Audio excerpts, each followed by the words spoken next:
زندگی میں پہلی دفعہ چائنیز نژاد امریکن میموری ایکسپرٹ جم کوئک کو سننے کا موقع ملا تو وہ سینکڑوں کے مجمع میں تنے تنہا اپنی لازوال یادداشت کا مظاہرہ پیش کر رہا تھا۔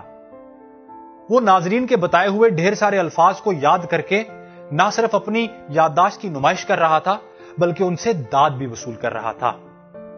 جہاں پورا مجمع اس کے سحر میں گرفتار تھا وہیں میں دل ہی دل میں شرمندہ ہو رہا تھا، کیونکہ بچپن سے اپنی رٹا لگانے کی قابلیت جس پر میں بہت نازا تھا مجھے بونی دکھائی دے رہی تھی۔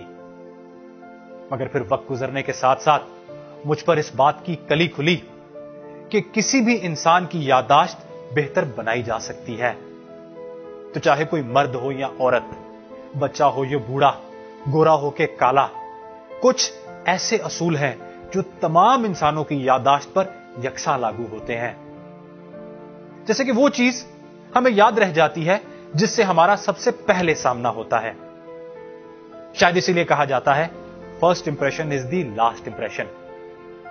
بالکل اسی طرح جو ریسنٹ واقعہ ہوتا ہے وہ ہماری یادداشت میں تازہ ہوتا ہے اور ہمیں یاد رہتا ہے۔ مثال کے طور پر اگر آپ کو 20 لوگوں کے مجمع سے ملنے کا اتفاق ہو تو آخری بندہ جو اپنا نام آپ کو بتائے گا اس بات کے قوی امکان ہے کہ وہ نام آپ کی یادداشت میں محفوظ رہ جائے۔ اور یہ بات بھی دلچسپ ہے کہ چاہے آپ لاکھ کوشش کر لیں کسی بھی منفرد واقعے یا چیز کو بھلا نہیں سکتے۔ یہ بات بھی اٹل حقیقت ہے کہ جس چیز سے ہم پہلے سے آشنا ہوں اس کو یاد رکھنا آسان ہوتا ہے۔ یہی وجہ ہے کہ کسی ایسے شخص کا نام جس کا ہم نام پہلے سے ہمارے خاندان میں موجود ہو ہمیں یاد رہتا ہے۔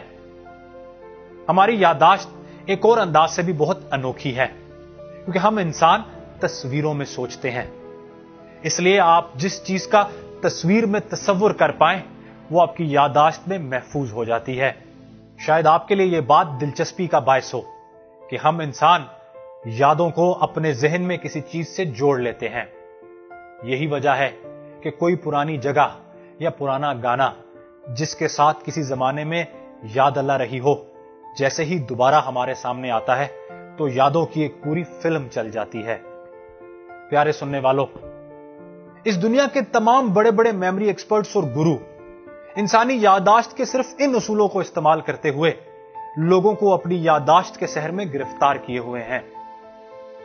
اصل فن اس بات میں چھپا ہے کہ آپ کیسے یادداشت کی اس فطرت کو استعمال کریں کہ آپ کو وہ چیزیں یاد رہ جائیں جو آپ کے لیے فائدہ مند ہیں۔